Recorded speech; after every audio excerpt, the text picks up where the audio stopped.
এখানে কয়েকটা ম্যানুয়াল আছে, দেখি ম্যানুয়ালের মুখে পলিথিন, বোতল এবং বস্তা বিভিন্ন ধরনের ভারী বর্জ্য আটকা আছে। এই কারণে পানি বের হতে পারছে না। ফার্মগেট গ্রিন রোডে দেখি জলবদ্ধতা, কমর পানি, এখানে মানুষের চলাচল দুর্ভোগ সৃষ্টি হয়েছে।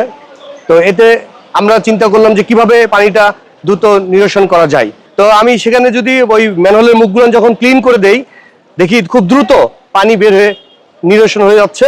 এতে খুব দ্রুত সময়ের মধ্যে বসুন্ধরা টিস্যু অশুদ্ধতার বিরুদ্ধে এক বিন্দুও ছাড় নয়। জনগণের দুর্ভোগ সৃষ্টি থেকে তারা বেঁচে যাবে। আমরা শুধু স্বেচ্ছাসেবক দল না, এই ঢাকা সিটি নগরবাসী সবাইকে আমার পক্ষ থেকে বলি, আমরা সকলেই পলিথিন, বোতল, প্লাস্টিক, বিভিন্ন ভারী বর্জ্য এগুলো বিভিন্ন বিক্ষিপ্ত জায়গায় না ফেলিয়ে একটা নির্দিষ্ট একটা জায়গায় আমরা একত্রিত করি।